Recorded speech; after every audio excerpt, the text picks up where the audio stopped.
I swear this has to do with the show. Take off towards a dream. Some of you might know that Ultraman was the last of the big three that I really got into.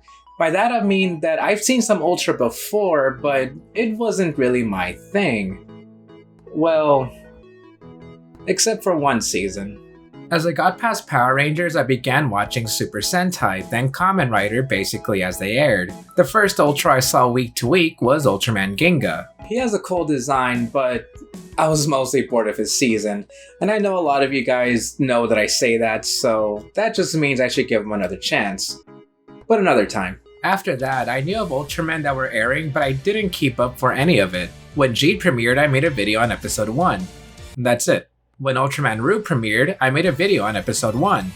And I kinda liked it. It definitely interested me before I even watched the episode, since it was on Super Raya's official channel and I liked the visuals. A few episodes later, and this was it. The one season I could get into. Ultraman might be one of my things. At least Ultraman Orb would, since I watched it a couple more times over the years. Then recently, I got a request from a special someone. My fiance. She likes Godzilla and old school movies, so one night I put on some Ultra Q, then Ultra 66, but what grabbed her the most was Ultraman Orb. And hey, I didn't mind watching it a fourth time. I remember absolutely loving episode 1 and the introduction of the Minato brothers. Yep, that isn't me. So, you're probably wondering how I got here. Then bam, opening theme. It seemed a little fast, but it took the right amount of time to properly introduce everything you need. There's Isami, the tech brother, and Katsumi, the cool brother that has an even cooler shirt. We should seek the greatest value of our action, the value equaling $100. They live with their father who owns a clothing store and who has a rather eccentric taste in design. So that's where those corned beef sweaters came from. Another character we're introduced to is Eisen Makoto, president of Eisen Tech. And when I say character, I mean he's certainly a character. Oh, what's going on here? The Minato brothers are told the story of a meteor that fell a long time ago, and within it was a monster named Grigio, though it's only a story from a pamphlet, a far-off fantasy. So Grigio attacks the town, but before then, the brothers go out to a park and Katsumi reminisces during the time when they were young and still had their mom. This is when Grigio attacks and the brothers rescue a child, but get caught in the attack. And so, by the power of familial bonds, they gain brand new toys with Ultraman.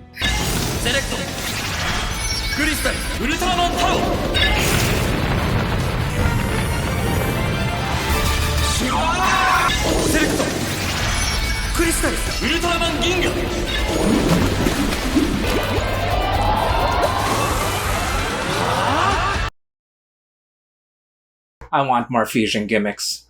You're gonna hear me say this a lot, but man, Ultraman is such a beautiful series aesthetically, not to mention funny. Huh? After Grigio is defeated, Isami and Katsumi wake up to their sister, Asahi, and she gives them each a candy to end the episode. Aw. From here I probably don't have to say it, but I will anyway. Ultraman in general, along with Ultraman Orb, is episodic. Mostly. Okay, it's not entirely episodic this time, but you can't exactly just skip entire episodes or whole arcs. There are seeds planted throughout the episodes that lead up to certain revelations, but I think you can say that about almost every toku show, so I hope you understand what I'm getting at. For example, the next few episodes are pretty formulaic as we get to know the Minato family a bit, of course focusing on Isami and Katsumi. Wait, Katsumi plays baseball? I never expected his character to be the sporty type for some reason. Oh, and the baseball manager is a reference to a past Ultra season, but I don't know about it. While the brothers go through their typical day, we get glimpses of a villain summoning kaiju. Then it's revealed to be Eisen. Ooh.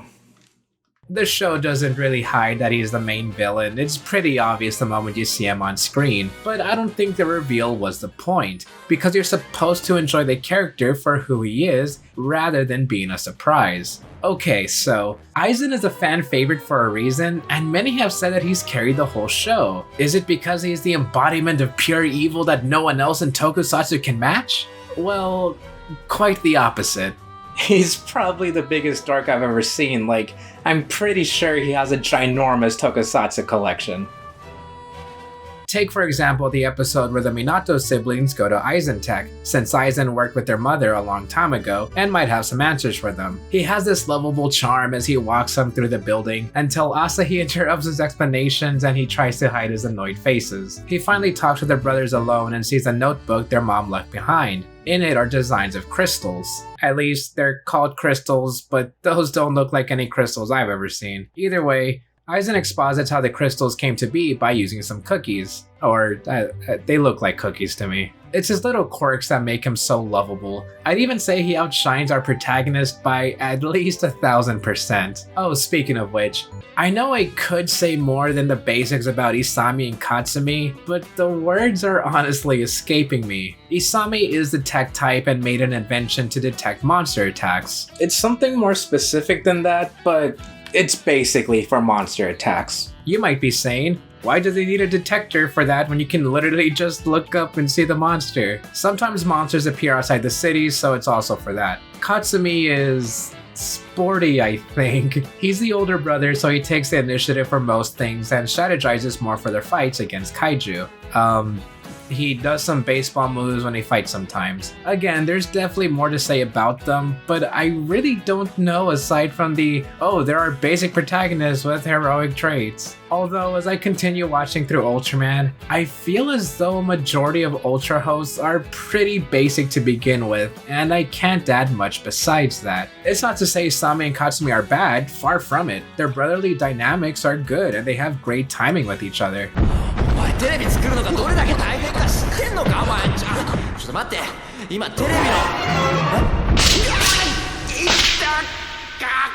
Of course, brothers fight and they have their quarrels, but at the end of the day, they learn to trust each other, and that's all I really need from these characters. Actually, can I just bring up real quick that we haven't had two lead starting Ultras and hosts in a while? A big example would be how Ultraman A started with two hosts, but here we have two hosts for two separate Ultramen, and I love their designs. Showa Ultra will always be my favorite in terms of like everything, but new generation Ultras just have fantastic designs overall, and there aren't any that I don't think are fantastic tier. Here we have Katsumi with Ultraman Rosso. I'm not sure why, but that sounds like a cool name to me. Ultraman Rosso.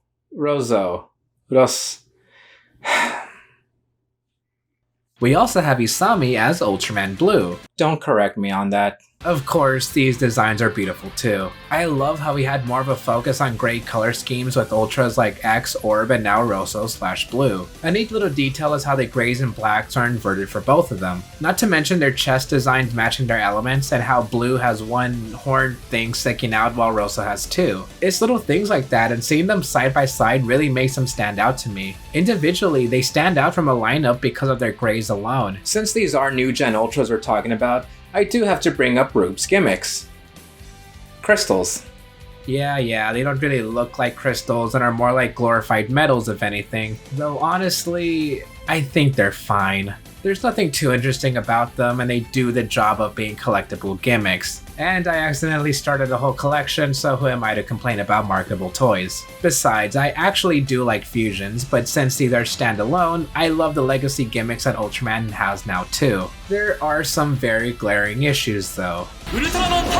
Taro is an okay choice I guess, and it's for Showa representation. I would have went with Ultra 7.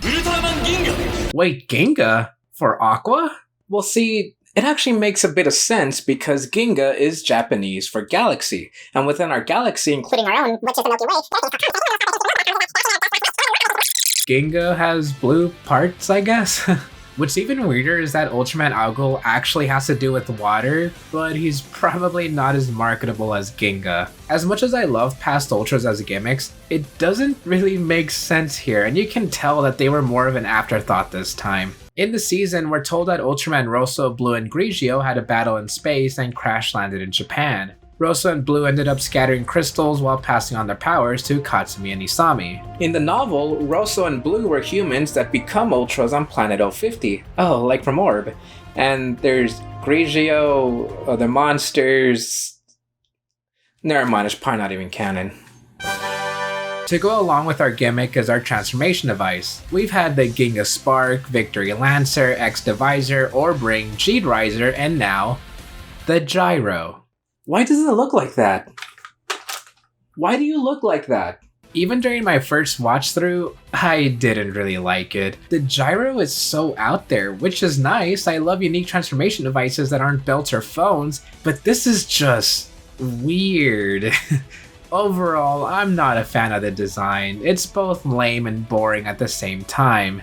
I think the design would be better if the black plates were slightly blue or red to represent the brothers individually, or something similar to that. Maybe I'm not as harsh on the gimmick because the Gyro is much worse to me. Luckily, I do like the designs and mix and match of everything else. Isami and Katsumi eventually find new crystals and get new forms with ground and wind, though they can also exchange these crystals and trade each other's elements. Unfortunately, each brother only has 2 quote-unquote main forms, but I think the mix and match makes up for that since it means we have quite a bit of suits too. Besides, Tiga and Victory for these powers are cool choices. Rosso and Blue do get weapons early on.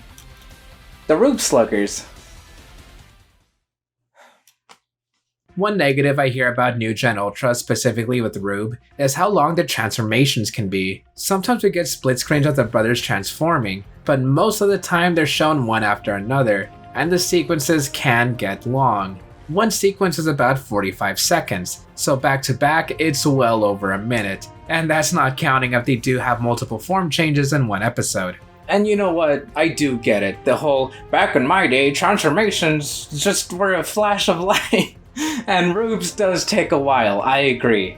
But it looks so cool! I've seen people say that the transformation is boring, but I'll have to disagree. Look at how pretty the effects are, and I absolutely love how the Ultras rise up above the user and have this strong pose. Then the camera circling around as we get the proper Ultraman rise along with those beautiful backgrounds. Oh yeah, I should mention Eisen again. He's been gathering wanderer type of people to power up his own Gyro. When it's fully powered and when he realizes that the brothers are actually Ultramen, he commences his attack in one of the coolest debuts ever.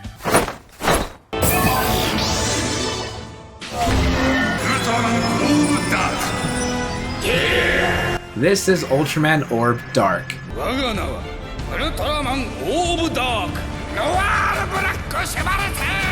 Or rather, Ultraman Orb Dark Black Noir Schwartz.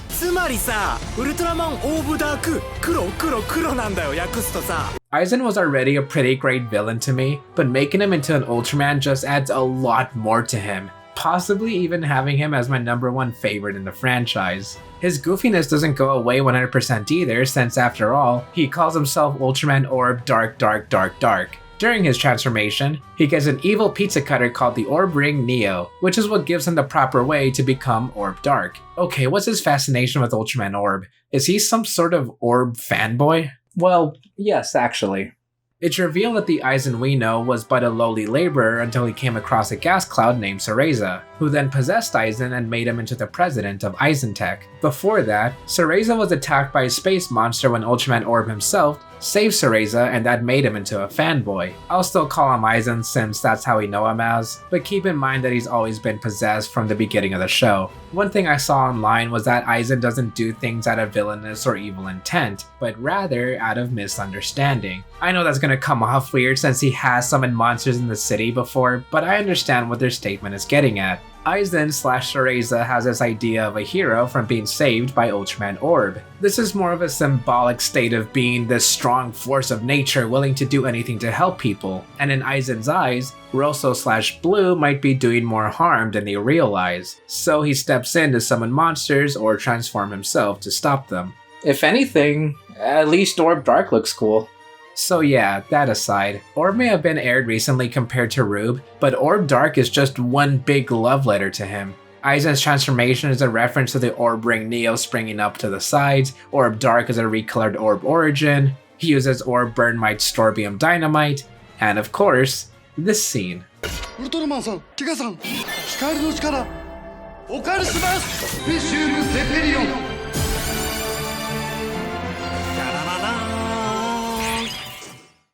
We've all done this.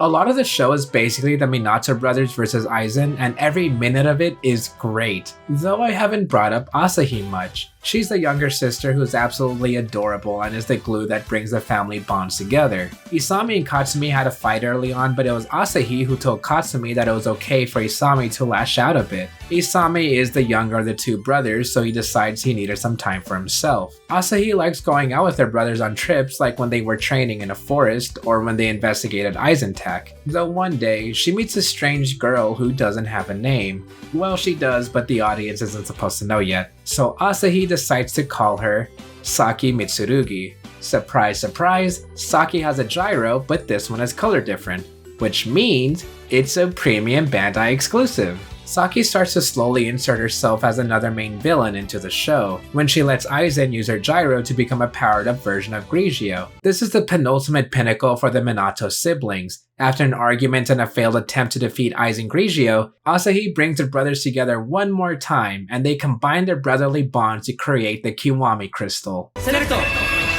Crystals!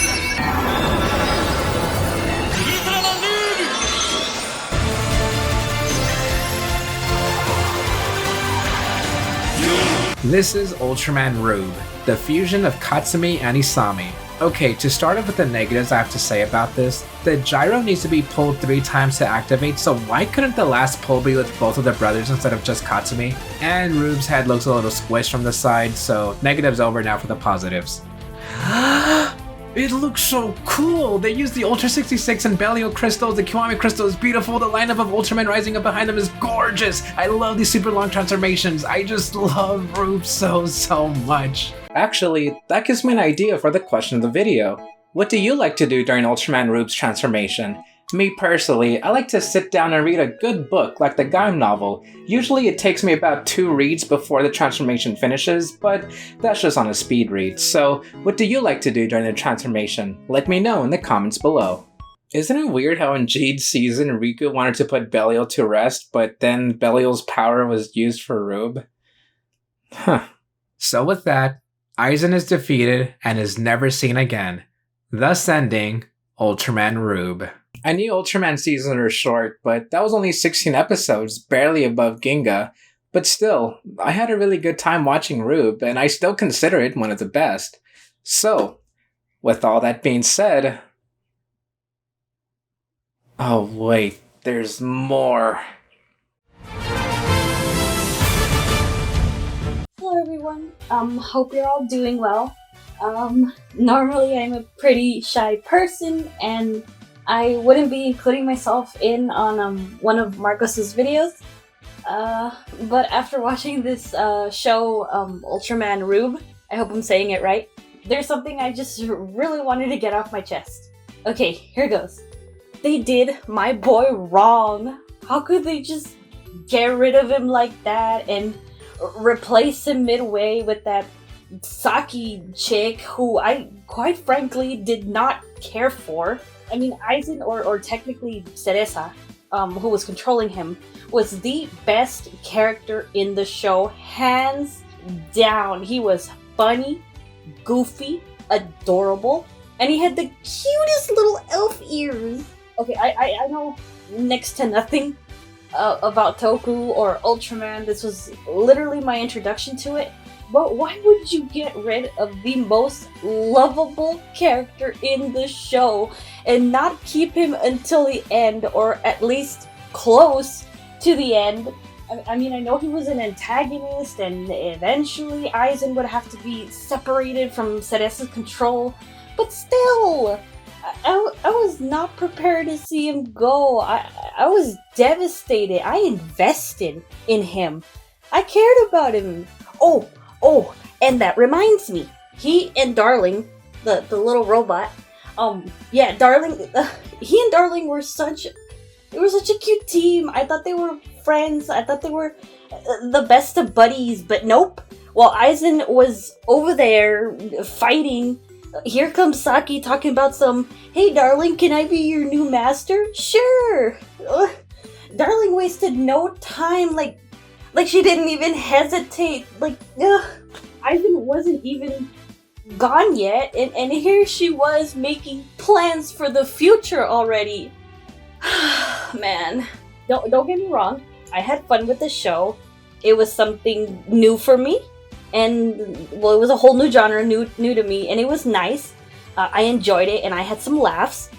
But the moment Eisen left, I think my heart left with him. I just wasn't. It just wasn't quite the same without him. So, anyways, all in all, I give it 3 out of 5 acorns, and that's just my unprofessional opinion. Oh, but the movie was great though, no complaints there. I love the villains, I love the scene where the mom and the son got reunited and they were hugging. And I especially really liked the CGI fights, especially that last one. The movie was pretty cool. So the movie definitely earned 5 out of 5 pancakes from me. Alright, that's all I had to say. Back to you, babe. Rube's opening is called Hands, and it's easily one of my favorite themes ever. The energy is so much fun, and I think it captures the essence of the season perfectly. Yes, that even includes its second half. From episode 17 onward, Saki is the main antagonist of the show, and it's the half that people say really took a nosedive. Eisen was such a strong force of energy that brought so much to the show, only to be replaced by an emotionless goth girl, and I already got enough of that in high school. Saki herself is just so boring. At this point, maybe I don't like villains who have something to do with emotions like Kai from Den-O and now Saki. It's okay to have antagonistic factions switch out throughout the season like Ghost Ager did, and I would actually love more female villains since Kiramager has been knocked out of the park with theirs. It's just, again, Saki is so boring and that bogs down the quality a bit for me. And this is just gonna be a me thing, but not to mention that since I hear Saki, all I can think of is Sekai de Ichiban no Doctor ni natte. I don't know, I don't get it. Unfortunately, I have to agree that the second half isn't as good. But it's not as bad as people make it out to be. Yeah, not having Eisen is the biggest reason why it's not as good, but Isami and Katsumi still have great brotherly moments. The focus on the mystery of Asahi and Saki is very interesting. Oh look, there's King Joe, and Dada, and Kaiju Busco for a Halloween special? Whoops. There's still plenty to love about the second half, though my biggest personal issue is gonna sound strange. I've been saying for years that shows like Super Sentai and Kamen Rider should be shorter, so New Gen Ultras being around 25 episodes sounds perfect, right? And they are. Every season from X to G'd have the perfect amount of screen time and wrap things up when they need to. But with Rube, oddly enough, it feels like it overstayed its welcome by just a few episodes. There was some great conflict between the brothers and Eisen, then that ended on a pretty decent note. A few seeds were planted early on hinting at something big with Asahi, though it didn't feel necessary to me. I haven't said the secret between Asahi and Saki because I do want you to watch the show, but while I said it was a good mystery, it just didn't feel right. Speaking of wanting you to watch the show, Mill Creek has been doing a great job with these Ultraman releases in the US, and even Ultraman Rube is getting a Blu-ray release along with its movie. And since I brought that up, Ultraman Rube the movie, select the Crystal of Bond. So right off the bat, this is one of my favorite tokusatsu movies ever. The Ultraman Rube fusion was the penultimate bond for Isami and Katsumi, but here is the true pinnacle. Whether it's in the same city with Ultraman G'd or across the galaxy, the brothers are always there. I think I really like this movie because of how much I can relate to Katsumi. Isami already has a plan for his future, but Katsumi is still lost in a way, not really knowing his role in life. So in Ultraman G'd himself,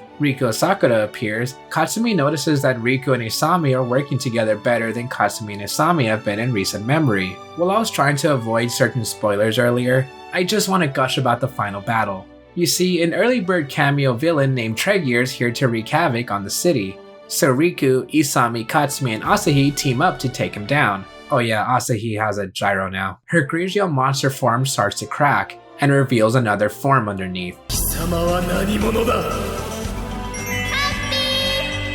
私はウルトラウーマングリージョ Ultra Woman Grigio. I really love that design. Then, their familial bonds reach their peak, and they gain the true power of family to become...